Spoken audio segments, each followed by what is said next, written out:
La reforma a la salud fue aprobada en la plenaria de la Cámara de Representantes. Le hacen falta dos debates, en la Comisión Séptima de Senado y en la plenaria de Senado, y eventualmente en una revisión de exequibilidad en la Corte Constitucional. Este es el primer gran paso para un modelo del sistema de salud estatizado, en donde todo va a quedar en manos del Estado, con un gran operador que va a hacer los giros directos, que va a hacer los pagos únicos, y con un modelo que va a tener una enorme fuerza burocrática desde el gobierno. Entrevistamos a Alfredo Mondragón, el ponente de la reforma en la Cámara. Aquí está la entrevista.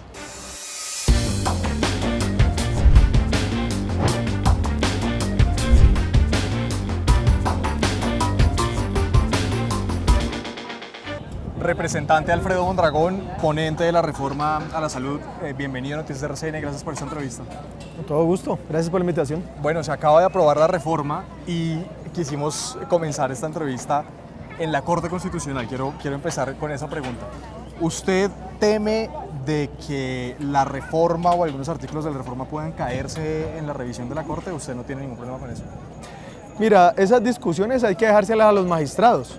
Nosotros la certeza que tenemos es que ya Colombia tiene una ley estatutaria, que es la 1751, donde definió que la salud debe ser un derecho fundamental, porque así lo dijo la Corte Constitucional en la sentencia T760. Porque durante todos estos años de implementación de la ley 100 no se materializó es hacer negocio y rentabilidad financiera con los recursos públicos de la salud. Y el avance de la Corte Constitucional en esa sentencia que acabo de mencionar se da básicamente fue porque la población estuvo presentando miles y miles de tutelas porque le negaban la atención. No era porque a la gente le guste el deporte de presentar tutelas o el deporte de presentar PQR, sino porque le negaban las EPS la atención oportuna en salud. ¿Y por qué eso es grave? Ahí es donde se materializa la atención del derecho. Cuando le niegan de manera oportuna la atención en salud, están llevando a la gente a la enfermedad. Y si llevan a la gente a la enfermedad y le niegan también la atención, la llevan a la muerte. Por eso la Corte en la sentencia T760 y luego el Congreso en la ley 1751 avanzó en el derecho fundamental, y nosotros lo que estamos haciendo es conservando esas disposiciones, pero lo que sí estamos modificando es una ley ordinaria, que es la ley 100, la que dejó Álvaro Uribe Vélez cuando fue congresista. Esa sí es la que queremos modificar, de un modelo de aseguramiento comercial a un modelo de aseguramiento social. Se lo pregunto porque la Corte ha tomado unas decisiones recientes muy difíciles para el gobierno, ¿no? Tumbó la emergencia económica en La Guajira, aprobó la ley de paz total, pero le puso una cantidad de límites numerosos al presidente, y hay muchos que dicen justamente eso: esta ley debió haber sido tramitada como ley estatutaria. Yo creo que ese es el anhelo de las EPS, de los públicos que han manejado billones de pesos durante décadas y no lo quieren soltar, ¿ya? Y ese es el anhelo de los enemigos de la reforma a la salud, que quiere que ese sea el destino. Pero recuerden que el anhelo de ellos, el destino era que no iba a pasar en Comisión Séptima de Cámara. Después decían que no pasaba por plenaria. Ahora ya pasó por plenaria, por Comisión de Cámara, ahora va para el Senado. Mañana van a decir que tampoco pasa por Senado. Pero lo concreto de hoy es que estamos garantizando o buscando garantizar que se materialice el derecho fundamental a la salud y que no quede en el papel. Eso es lo que busca esta reforma a la salud. Representante, quiero conocer un poco de su historia, porque por supuesto hay una parte del país, pues de sus bases y de las bases del gobierno, que lo conocen, pero hay otra gran parte que no. Usted estuvo muy involucrado en el movimiento social de jóvenes en Cali, entiendo que con la primera línea en Cali. Sí. Pero ¿qué más podemos saber de la trayectoria de Alfredo Mondragón? Mira, yo llegué a los 17 años al SENA y empecé a hablar de temas públicos relacionados con la defensa de la entidad. Eso me empezó a dar una posibilidad de ver el país. Casi siempre la respuesta que recibimos del Estado era la represión. No salían medios de comunicación a darnos la voz, no salía ningún parlamentario a decirnos vengan, preséntenos sus propuestas. Siempre había era ESMAD para callarnos. Cuando usted protestaba desde el SENA. Cuando yo participaba del SENA. Y la protesta del SENA siempre ha sido pues claramente civilista, en el sentido que no se suma a la lógica de represión violenta del Estado, sino que siempre a través de movilizaciones alegres, pacíficas y siempre con la palabra. Esa ha sido mi historia. Yo me dediqué mucho tiempo a la defensa de lo público. Desde el SENA participé de unos movimientos de defensa del agua, de defensa del Hospital Universitario del Valle, que avanzó en lo que llamaron como la revolución de las batas blancas de los médicos, que lograron precisamente la ley estatutaria de 1751. Participé activamente del movimiento universitario contra la antirreforma que quería hacer Santo a la Ley 30. Entonces participé de muchos movimientos sociales, fui instructor del SENA en Derechos Fundamentales en el Trabajo, que tiene que ver con esos derechos que se están posicionando a nivel internacional que deben tener los trabajadores. Trabajé en muchas partes como mecánico, trabajé mucho en la Universidad del Valle como estudiante de licenciatura en Educación Popular. Es una licenciatura que lleva relativamente poco tiempo en la universidad, pero que me ha dado la posibilidad de expresar en el ámbito, digamos, académico lo que he sido siempre. Así que eso he sido yo. Bueno, muy bien. Hablemos ahora sí entonces en materia de la reforma. Esta es una reforma que fundamentalmente lo que hace es estatizar el sistema de salud en Colombia. Le da el poder a un ente estatal que es la ADRES de hacer todos los pagos, el giro único, el giro directo, se elimina la intermediación de las EPS, se convierten en gestoras de salud. ¿Por qué usted cree que el modelo público va a garantizar un mejor sistema de salud en Colombia? Lo que pasa es que tu pregunta ya viene con una especie como de veneno, y lo digo así en el buen sentido de la palabra. Cuando dice está claro que es estatizar, es como si usted tiene aquí un negocio que invirtió un capital y a alguien el Estado se lo va a quitar. Y entonces eso no es lo que pasa. Porque el sistema de salud en Colombia funciona de los aportes que pagas tú como contribuyente por ser trabajador, o el que puede pagar muchas personas por la vía de pagar impuestos.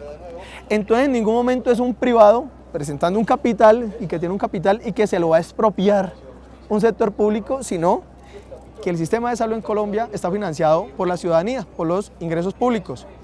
Pero ¿qué es lo que ha pasado? Es que hay una concepción ideologizada que plantea de que si uno le entrega a un privado el manejo de los derechos sociales, ellos buscando la rentabilidad generan incentivos para que se presten mejor los servicios sociales, y resulta que eso no ha pasado. Lo que pasó en salud es que unos privados que se llaman hoy EPS están manejando los recursos públicos, que no privado, por eso no es estatización, manejan los recursos públicos de los colombianos, que son este año más de 81 billones y que el próximo año pueden ser más de 90 billones, y se dedicaron a buscar rentabilidad. Y esa rentabilidad hoy, entre otras, nos deja estos resultados. Escuchen, medio país sin centros de atención, ni públicos ni privados, porque no era rentable allá, porque no vendían servicios. Entonces despojaron a la gente de atención.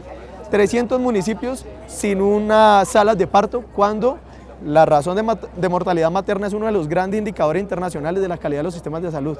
Otros datos, más de 100.000 tutelas presentan los colombianos y las colombianas porque le niegan el servicio. Más de 1.200.000 personas presentan PQRs porque le niegan la atención de manera oportuna. Entonces, no se está estatizando, se está buscando es una administración pública de los dineros públicos con controles para que no pase lo que ha pasado ahorita después de 30 años de privados. 23 billones de deudas, canchas de golf, eso sí, condominios construidos con recursos de la salud, pero mientras tanto millones de personas sin la atención oportuna. Eso lo entiendo, pero fíjese que en el mundo hay sistemas de salud que tienen un papel mucho más determinante de los privados y otros que tienen un papel pues absolutamente clave del sector público. Eso está bien o mal según algunos, pero así es como funcionan los sistemas de salud en el Reino Unido, en Brasil, en Estados Unidos, que es un sistema pues simplemente privado. Pero hablando con expertos, a uno le dicen lo que hoy está pasando en los sistemas públicos como en Inglaterra o en Brasil es que han tenido que acercarse en los últimos años a buscar a los privados porque el sistema público no está siendo suficiente. Y ahí quiero preguntarle, representante, por esta controversia del Hospital General de Medellín. Usted publicó un trino hace unos días en donde dice es que lo que está pasando en el Hospital General de Medellín es la consecuencia de la quiebra de las EPS y no sé qué.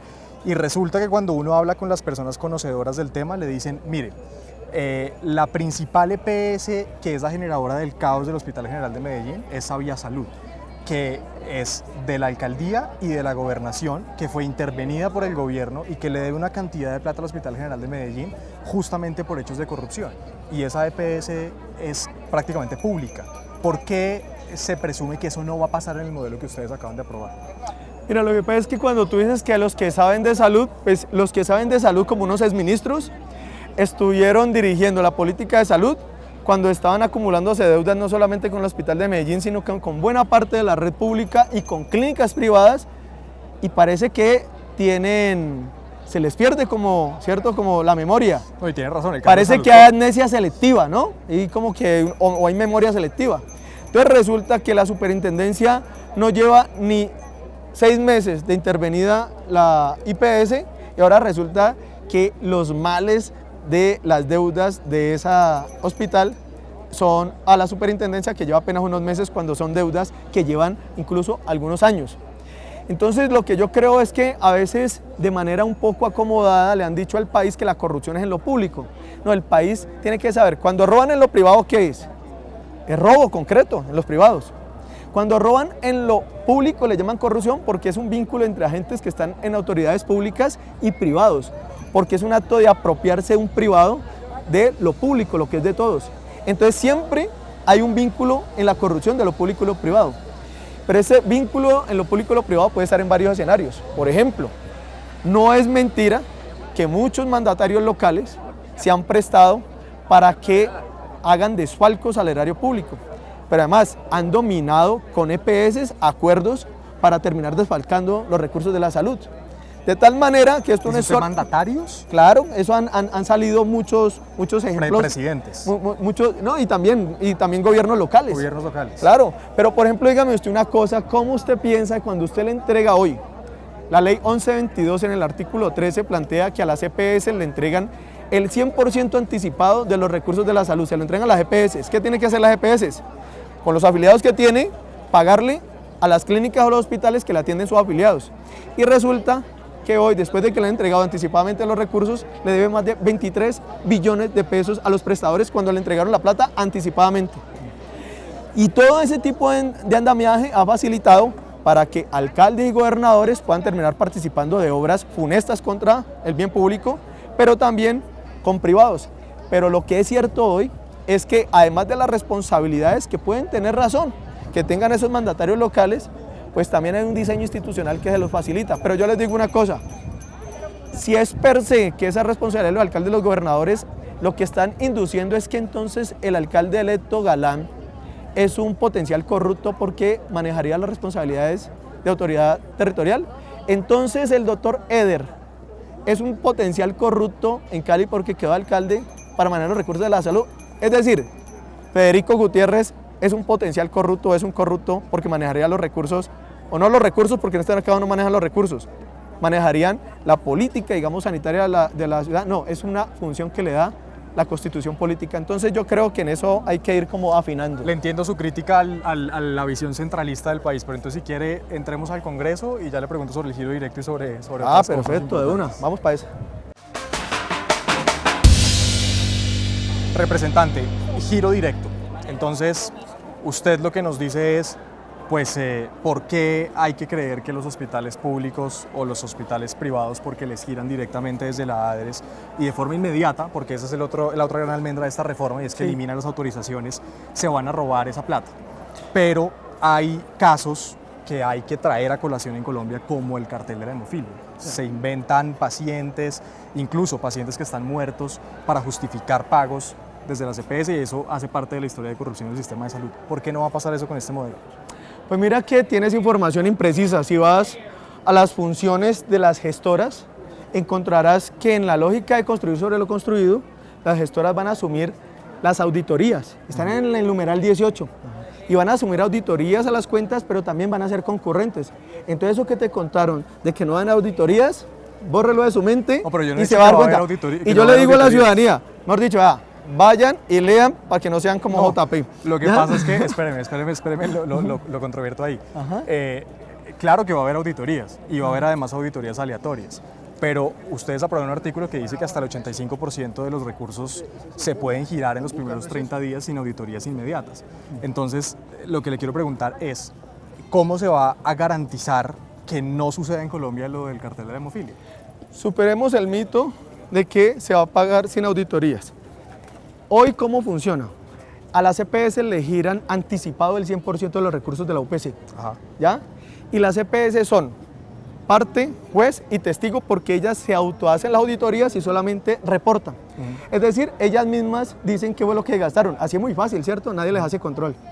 Pero ahora, cuando lo que estamos planteando en el artículo 70 de la reforma es que ya no le van a entregar los recursos a las EPS del 100%, sino que le van a entregar directamente a los que atienden a la población, es decir, a las clínicas privadas o a los hospitales. Y eso se va a hacer por lo menos un 85%, ¿ya? Mientras que las EPS permanentemente cumplen sus funciones de auditoría, el otro porcentaje que les queden por pagar va a depender de otras auditorías que vayan a hacer. ¿Cuál es la situación con eso para que la gente lo entienda? Si tú montas una clínica, ¿cierto? ¿Tú montas una clínica para prestar un servicio un mes? No, para prestar un servicio. Entonces, si tú como clínica prestaste unos servicios y le dijiste a la ADRES, me debe 10 millones de pesos y te los pagan, y no eran esos 10 millones, sino que eran 9, entonces resulta que usted se pierde. Cierra el negocio solamente para quedarse con 1 millón de pesos que le pagaron adicional. No. ¿Qué van a hacer? Identifican que le pagaron un poco de más y en el siguiente pago pues le van a descontar lo que le dejen de pagar. Pero porque usted va a tener unos prestadores permanentes. Eso se hace permanente en las relaciones civiles, ¿ya? ¿Qué es lo que les planteamos? Que no deberían ver como una especie de alarma de que le paguen a los prestadores, porque a los prestadores son los que atienden la gente. Si nosotros los incentivos no se los damos a unas EPS que son intermediarias, sino el incentivo se lo damos a un prestador, el prestador va a buscar la manera de prestar el mejor servicio para atraer a la gente.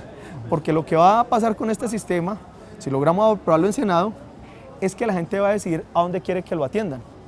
Y si se le paga directamente al prestador, entonces ese prestador va a decir, yo atiendo bien, presto un buen servicio para que la gente me escoja, porque sé que me van a pagar a tiempo, que no pase ahorita lo de las EPS, que le pagas a 100 días, a 120, a 200 días, o a veces no les paga. ¿Y usted tiene la confianza de que en ese modelo en donde las gestoras igual van a hacer algunas auditorías, pero fundamentalmente quien se va a encargar pues es la ADRES por los siglos y no sé qué, el gobierno, lo público, el Estado va a funcionar cuando tenemos hace 2 semanas casos como el del doble y triple giro de salarios de Hacienda a ministerios, incluso a congresistas? ¿Usted cree que eso lo público lo va a hacer de manera perfecta? Eso se debe corregir, pero recuerden que hoy, solamente en octubre, el ADRES giró más de 6.1 billones de pesos y tiene la capacidad de girar diario a más de 50.000 pagos, ¿ya? Y las EPS principales no son más de 5.000. Es decir, el ADRES hoy tiene capacidad de pagar más de 10 veces diarios las cuentas que tendría que pagar. Porque es que las cuentas que pasa una IPS no es una por cada atención que da la población, le pasa un paquete de cuentas. Pues el ADRES está en capacidad de pagar 50.000, hacer 50.000 pagos diarios y hoy tiene más o menos 5.000 prestadores, o sea que tiene la capacidad. La discusión hay que hacerla sobre la capacidad institucional y pública, sobre auditorías, sobre integración de la atención primaria y la mediana complejidad, y por eso vamos a aprovechar la capacidad instalada de las EPS que van a pasar a ser gestoras, de tal manera que esa capacidad instalada se le va a pagar un porcentaje, pero ya no para que administre todos los recursos, sino para que le pague entre un 5 o hasta un 8%, porque haya una atención en resultados positivos para la ciudadanía. Hubo un capítulo de esta reforma representante que quizás se marcó mucho en las últimas semanas y en los últimos debates, y fue el de la proposición, la famosa proposición del artículo 42, creo que es, en donde la ponencia original del gobierno señalaba que tenía que elegirse a los directores de hospitales y clínicas en todo el país con unos procesos meritocráticos y unas evaluaciones de competencias de parte del Ministerio de Salud. Eso modificando lo que sucede hoy en Colombia, que es que los poderes locales eligen directores de clínicas y hospitales. Pero ustedes firmaron una proposición para quitar el párrafo, los párrafos de mérito de esa proposición de la ponencia. Y dijeron que había sido concertado con partidos tradicionales. ¿Por qué cambió eso? Mira que eso es bastante impreciso porque lo hemos repetido varias veces, pero se sigue diciendo. Si vamos a un ejercicio de lealtad conceptual, ni siquiera conceptual, intelectual, porque finalmente quien le da la autoridad de designar o remover autoridades territoriales es la Constitución a los alcaldes y los gobernadores, artículo 305 y 315 de la Constitución. Sí. No es la Constitución, no es la reforma a la salud la que está buscando dársela o quitársela. Si se buscara quitársela, le dirían autoritario al presidente Petro y a nosotros del pacto porque le queríamos quitar esa facultad. Y no es cierto que la queramos dar porque ya la tiene la Constitución. Sí. Lo que debe ser leal es el debate sobre mérito. Y entonces hay que decirle al país que la proposición inicial que presentamos como gobierno y como pacto busca avanzar un poco más en el mérito, para que sea el Ministerio de Salud que cree una lista de elegibles, un proceso de un curso de administración en salud que se haría a través de varias universidades y de la función pública. Pero algunos colegas plantearon que lo que estaba buscando el gobierno era una centralización del Ministerio de Salud para quitarle a los alcaldes y los gobernadores esa facultad. Entonces buscamos la manera de conciliar y no fue posible, y por eso se llevó a la plenaria y no tuvimos la fortuna de tener mayorías para que se mantuviera el artículo. Pero también hay que decir, ni el artículo inicial ni el que estaban proponiendo otros colegas pretendían entregarle la facultad a dedo a los alcaldes y los gobernadores, porque es que esa facultad ya la dio la Constitución. No, como yo se lo dije, eso es lo que pasa en Colombia, pero el propio presidente de la República puso un trino diciendo respeten el sentido original de la ponencia. Sí, claro, eso lo intentamos ayer. Más mérito para la designación de esos cargos, y esos párrafos que venían en la proposición, en el articulado original de la ponencia, ustedes lo tumbaron en la proposición. No lo tumbamos porque no se puso en consideración.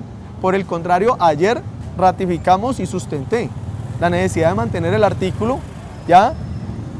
Pero tuvieron mayorías los que plantean que es que Petro quería hacer una concentración del poder a través del Ministerio de Salud para definir a los directores de los hospitales. Pues esa es la realidad del Congreso. Representante, hay otra cosa por la que quisiera preguntarle, si quiere caminemos hacia allá. Listo. Y es lo que tiene que ver con la cobertura y las cualidades del sistema de salud en Colombia. Porque se lo decía yo a la exministra Corcho, que la entrevistamos hace unos días, si usted va a foros internacionales, a usted le dicen que el sistema de salud colombiano tiene unos muy buenos indicadores en comparación con la región, por ejemplo, en atención de cáncer o de VIH, que el sistema de salud, pues que tiene una cobertura del más del 98%, pero que en algunas regiones no funciona, en eso estamos de acuerdo, pero para la atención de enfermedades de alto costo sí funciona. Y hay mucha gente preocupada señalando, sin la CPS, ¿quién me va a dar las medicinas? ¿Quién me va a hacer los tratamientos? ¿Quién me va a hacer las cirugías de alto costo? ¿Usted qué le dice a esas personas? Pues mira, de todas maneras, cada quien es libre de decir cualquier dato sobre comparaciones internacionales. No, pues hay otras de los índices de The Economist, sí, de Johns Hopkins, de no, y de Lancet, y también de lo de Lancet, pero cuando lo de Lancet se revisa efectivamente los indicadores internacionales de maternidad materna o infantil, no termina quedando en los primeros lugares, ¿ya? La diferencia es también como en las formas de financiación. Y lo otro hay que decirle a la gente en concreto. Hoy podríamos decir que el país casi que en un 100% está asegurado porque está afiliado a una EPS.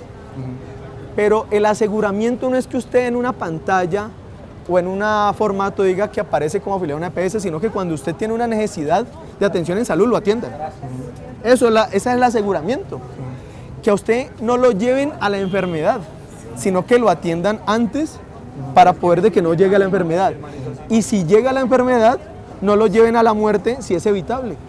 Entonces, así hoy tengamos el país casi que en un 100% cubierto porque está afiliado a una EPS, pues eso queda en duda, porque hoy tenemos, como le dije hace rato, el año 2022 más de 1.200.000 PQRs porque les negaban los servicios oportunos a la población y el 35% tenían que ver con riesgo de vida. Es como decir que usted tenga Fontibón, todo en riesgo, su vida. Imagínense ustedes que hoy hiciera una incursión militar, el ELN o las disidencias, y cogieran todo Fontibón y los pusieran en riesgo la vida. Me imagino usted haciendo un programa ni el berraco diciendo que ahí va a haber un genocidio y todo, ¿cierto? Pues resulta que el año pasado... sería subversiva, no militar. No, es una acción militar, así sea subversiva, ¿ya? Porque la acción subversiva también, pero este no es el tema en que estamos. Sí, lo entiendo. Pero, si usted tiene una acción de un grupo armado que le pone en riesgo la vida a todo Fontibón, más de 400.000 personas, es un problema mundial, ¿sí o qué? Es un problema increíble. Usted no puede decir, no, como son apenas Fontibón, está bien, el resto del país está bien, vea, 50 millones de colombianos están bien, solamente son 400.000 que tienen algún riesgo. Pues ¿sabe qué pasó? El año pasado había más de 400.000 personas en riesgo de vida, lo plantearon en sus PQRs porque las EPS le negaban a tiempo la prestación del servicio. O sea, pero, son supremamente dramáticos los datos. Permítame, entiendo. ¿Usted está comparando al ELN con las EPS? Estoy comparando las distintas formas que pueden haber de riesgo de vida, ¿ya? Te puede ser un riesgo de vida la inseguridad, ¿cierto? Que aquí de pronto alguien pueda atentar contra nosotros, o que hayan muchas construcciones por acá y que pasemos sin ningún cuidado, ¿cierto? Hay un riesgo de vida. Pero entonces estoy comparando con algo que es dramático y que provocaría un programa tuyo, ¿cierto? Que haya un grupo armado y que concentre y confine a 400.000 personas y que le ponga en riesgo la vida, es una noticia mundial, ¿cierto? Pues resulta que las EPS pusieron en riesgo de vida a 400.000 personas el año pasado y aquí la empiezan a comparar que porque como hay 50 millones de personas más sin ese riesgo, entonces todo está muy bien. Esa es la comparación que quería hacer. Hablando de esa comparación, es que aquí ha habido también una crítica de fondo y es, aunque es de fondo, pero ha sido a la forma en la que se ha llevado este debate. Porque algunos se han quejado de que hay una estigmatización, pues las tres congresistas con las que usted ha tenido los mayores debates estas semanas, Pedraza, Miranda y Jubinao, que no son de la oposición, pero usted les ha dicho el Nuevo Centro Democrático, hacen parte de la oposición, están, ¿cómo es que usted dice? Saboteando los debates, saboteadoras, no sé qué. ¿Por qué esta forma difícil para llegar a consensos y para hacer los debates democráticos, pero con respeto? Porque es un tema obviamente que a todo el país quiere tener mejor salud, pero ¿por qué, digamos, esa violencia de alguna manera en las formas? Pero mira que no es violencia, yo las controvierto como ella dirigentes políticas y como congresistas. Casi no he debatido nunca con la doctora Miranda porque la verdad nunca se ha prestado para el debate. Se me parece un poco a las formas de Polo Polo, que simplemente dice un mensaje general, pero nunca está en debate, pocas veces. Pero ahí hay que cuidarse mucho porque si ellas se plantean como dirigentes políticas que votaron por Petro, pues se están equivocando en el arreglo institucional. Porque el arreglo institucional es que usted no vota por un amigo, ¿cierto? O por una persona, vota por un programa de gobierno. Y en el programa de gobierno de Gustavo Petro estaba la transformación de salud y que propender por una administración pública de recursos públicos. Por lo tanto, es que lo coherente de ella sería que en su actuación como parlamentarias es defender un programa de gobierno por el que votaron y no dedicarse a hacer oposición al desarrollo del programa por el que ya votaron. Es como diría un senador muy cercano a ellas: si camina como un pato, si granda como un pato, pues es un pato. ¿A cuál senador se refiere? El senador Robledo planteaba eso para decir que pueden decir algunos que no son, pero si finalmente sus argumentos llegan a la misma conclusión, pues tienen que asumirlo. Finalmente, las doctoras Miranda, Jubinao, Pedraza, desde interpretaciones o posturas distintas, llegan a la misma conclusión de Polo Polo, del Centro Democrático, de Cambio Radical, que prefieren que se caiga la reforma para que todo siga igual, es decir, las EPS como intermediarias, porque supuestamente hay riesgos muy grandes y ellas prefieren malo conocido que bueno por conocer. Pero ahí yo le diría, es que estas congresistas también han estado con el gobierno en muchos otros proyectos del gobierno, sí. Y en la reforma de la salud, pues que es la noticia de actualidad, se han opuesto a unas cosas particulares, pero eso no significa que sean congresistas de la oposición. Es decir, a usted lo que le gustaría es unas congresistas que, como votaron por Petro, entonces tienen que apoyar en todo el gobierno con carta blanca y sin ser críticas del presidente en nada. No, porque yo creo que eso es una exageración nuestra aprobación la que hace. Por ejemplo, creo que los mayores críticos a la reforma de la salud vienen de sectores distintos que han estado en el gobierno. Por ejemplo, se comportan un poco como Roy Barreras, ¿ya? La doctora Jubinao hacía trinos muy altisonantes contra la CPS y contra Álvaro Uribe Vélez, y ahora que llegó a espacios de poder, parece que como que lo está pensando mejor, ¿cierto? Le criticaban eso a Roy, ¿no? Que decía unas cosas y después cambiaba de color y se acomodaba. Pues están haciendo lo mismo. Uno lo que pide y la ciudadanía lo que pide es coherencia. Si ustedes han dicho en trinos pasados de que hay que confrontar las EPS, que son parte de los males que supuestamente tienen controlados congresistas, porque así lo decía la doctora Jubinao, si votaron por un presidente como Petro, que en su programa dijo claramente hacia dónde iba, pero cuando llegan al espacio de discusión, resulta que no, como que las iluminó un rayo, ¿cierto?, que les dijo no, las cosas han cambiado y ahorita se vuelven con un discurso, eso sí, distinto, pero con las mismas consecuencias. Defensoras de las EPS, pero de una forma más bien solapada y no abierta como el Centro Democrático. Eso no es violencia contra ellas, ni es pedirles que se vuelvan focas, como dice alguna. Eso es pedirles coherencia. La coherencia no es violencia ni autoritarismo. Para terminar esta entrevista, representante, ¿cuánto va a costar este sistema de salud que propone el gobierno? Bueno, mira que tengo bastantes controversias y discusiones con el informe de proyecciones, de escenarios que presenta el Ministerio de Hacienda, porque está planteando cosas interesantes. Una, que hoy no se tiene un cálculo en cuánto pueden bajar los costos de la atención de mediana alta complejidad, que es básicamente el pago de los servicios por las personas que están enfermas y que requieren tecnologías o servicios, digamos, especializados. No se tiene claro cómo va a disminuir a través de la atención primaria, que es lo que quiere fortalecer.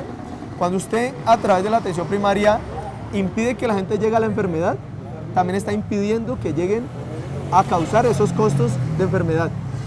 Tampoco tienen en los cálculos, por ejemplo, lo que vamos a ganar en cotizaciones de las personas que se están vinculando a la formalidad. Por lo menos este año casi 900.000 personas de nuevos puestos de trabajo se generan con Gustavo Petro y eso causa unos ingresos para el Estado. Pues no se tiene la proyección clara de cuáles serían los ingresos adicionales de las proyecciones que hay de aumento del empleo formal en Colombia.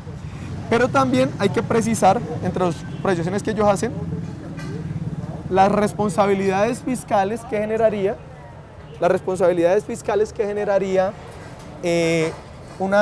por ejemplo, el saneamiento de deudas que tienen los hospitales porque las EPS le quedaron debiendo. No tiene, por ejemplo, el tema de la capitalización de la nueva EPS, que le tocaría que ser receptora de las personas que van a dejar por fuera las EPS, están en proceso de liquidación porque no cumplieron condiciones de aseguramiento. Por ejemplo, lo que tiene que ver con el sistema unificado interoperable, que ya está empezando a funcionar. Entonces, ellos ponen escenarios con reforma, escenarios sin reforma, y lo que el Congreso tiene que seguir haciendo y tenemos que seguir haciendo es ir precisando todas esas discusiones para mirar efectivamente cómo queda la reforma en este periodo. Pero les doy un dato. Recuerden que en la versión inicial de la reforma se planteaba que el ADRES iba a asumir la auditoría y pusieron el grito en el cielo, así como usted lo hacía ahorita, sobre que será que tiene la capacidad. Pues bueno, llegamos a un acuerdo, dijéramos, el ADRES no va a hacer la auditoría, la va a seguir haciendo las gestoras, que son las actuales EPS. Si mantuviéramos lo del ADRES, que era la proyección inicial, eran entre 6.000 personas y 20.000 personas para asumir las auditorías. Eso ya no va. Entonces, fíjese cómo un informe de impacto fiscal, comenzando la reforma, iba a ser distinto a lo que hay actualmente, porque solamente en ese tema ya no va a pasar. Entonces, empieza a variar las proyecciones. Es uno de los elementos para decirte que, además de lo controversial, porque tengo controversia con varios de los planteamientos que da el informe del Ministerio de Hacienda, también hay que decir que es posible que surta otros cambios en Senado y de todas maneras la ley 819 plantea que el informe de impacto fiscal pues será en el trámite del proyecto de ley. Y hoy la buena noticia es que pasamos el trámite en Cámara y ahora sigue en Senado. Y yo le digo a la gente, el próximo año debe ser de movilización y educación popular para explicar la reforma y para invitar a la gente a que defienda la reforma. Yo creo que es democrático, ¿no? ¿Usted no tiene miedo de que esta reforma termine teniendo un contraefecto y es que las personas empiecen a adquirir servicios privados de salud porque no confíen en el sistema y que eso termine elevando el gasto de bolsillo en salud? Pues mira qué pasa hoy, teniendo supuestamente un sistema que cubre casi todos los beneficios y que le da el aseguramiento a la gente, cantidad de personas, no sé si te consideras de clase media, pero casi todos los congresistas tienen prepagada. Si les gusta tanto el sistema, ¿por qué no se dejan atender en el sistema general, sino que recurren a la prepagada? Yo voy a mi EPS. ¿Ya? Yo también, pero yo tengo capacidad para pagar prepagada, esas cosas, planes complementarios, pero el 99 o más % de la población no. Por lo tanto, no podemos ver que el privilegio personal es la realidad general. La realidad general es que la gente no tiene para un tema de prepagada ni planes complementarios. Y el otro problema es que ya hay casos, y lo ha venido denunciando el ministro de Salud, es que como no hay transparencia en los manejos de los recursos, se han venido dando unas investigaciones para ver qué tanto de los recursos públicos que manejan las EPS lo terminan desviando para prestar servicios como planes complementarios o prepagada ¿ya? Y terminan desviando efectivamente los recursos a lo que debe dar. Entonces, supuestamente presentan unos planes complementarios, pero mentira que no lo pagan con los aportes que dan las personas a su plan complementario, sino desviando recursos de UPC. Y eso es casi que criminal para la generalidad de la ciudadanía. ¿Cómo le va a usted con su EPS? Mira que me ha ido bien porque soy una persona sana, entonces no han tenido tanto problema. Y eso es lo que pasa, la mayoría de las personas jóvenes pues no se enferman. La frecuencia de uso y las mayores tecnologías las requieren personas mayores. Entonces yo gozo de buena salud como la reforma a la salud.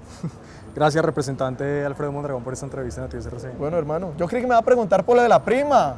Ya, pero bueno. Ale, ¿le puedo preguntar por lo Claro, de la prima? pregúnteme, Porque hermano. eso lo saqué yo. Claro, por eso. Usted Hágale. en su momento dijo que usted no tenía nada que ver con ella. Le generó una discusión con una colega en otro medio digital.